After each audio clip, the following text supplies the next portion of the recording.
MD Prepper here, discussing my $28 per week experiment, food challenge if you will, comparing masa flour and all-purpose white flour, and my rationale for picking the masa flour over the all-purpose generic white flour. Let's start with white flour here. Nothing wrong with it, very versatile, lots of options overall, but based on my choices at the moment for extra ingredients and additives, very limited here. I can make hardtack, nothing wrong there, but fairly bland, etc. I can make breads and things like that if I had yeast, which presently I don't. But I'm trying to stay away from the refined flours and cereal grains, etc. I just thought the masa flour here was a much better option overall, just for versatility and ease of cooking. The all-purpose flour is much cheaper overall per calorie than the masa flour. The all-purpose white flour was $1.68 for a 5-pound bag. That yields 7,500 calories. The 4.4-pound bag of masa flour over here was $2.88, so a little over $1.20 or so, give or take, per bag. Weight's different, of course. Comes in at 7,260 calories.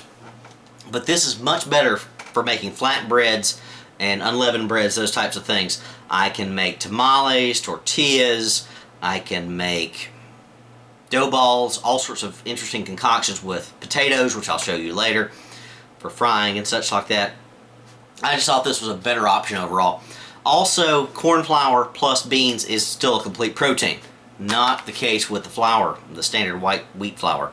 So I just thought this was a better option overall. Caloric-wise, calorie intake per pound, they're about equal overall. Not a lot of comparison or contrast there between the two, but I just think this is better overall. Been used in third world countries a lot, Mexico, etc. Spent 3 years in Texas, so I'm fairly familiar with how to make this stuff. Now, your choices may vary, but I thought the masa flour was a better option overall. Just quicker and easier. Instant. Just add water, some salt, mix it up into a dough, flatten it out, and you cook it in a pan. You've got some tortillas and whatever else you want. You can also make tortilla chips, which is very nice. Once you've got your tortillas, slice them up into little triangles, etc., and deep fry them. Add some salt, you've got some tortilla chips. Excellent option there overall, in my opinion, for whatever that's worth.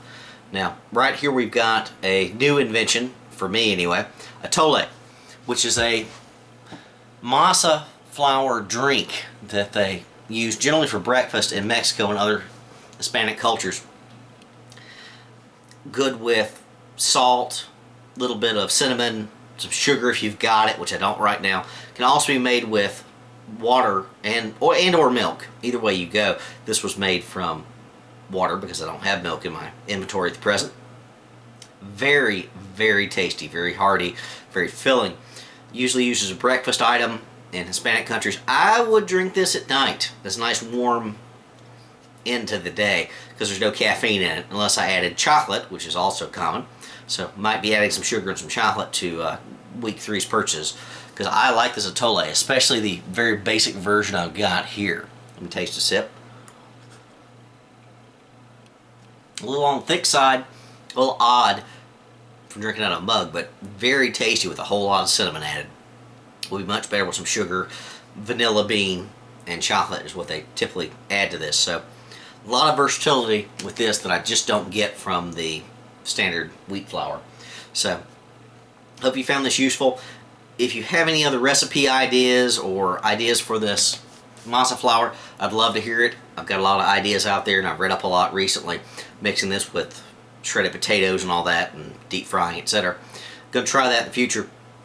But masa flour, I think, is highly versatile overall, especially for a low-cost option, especially for the 7,260 calories you get for $2.88. Can't complain. MD Prepper out.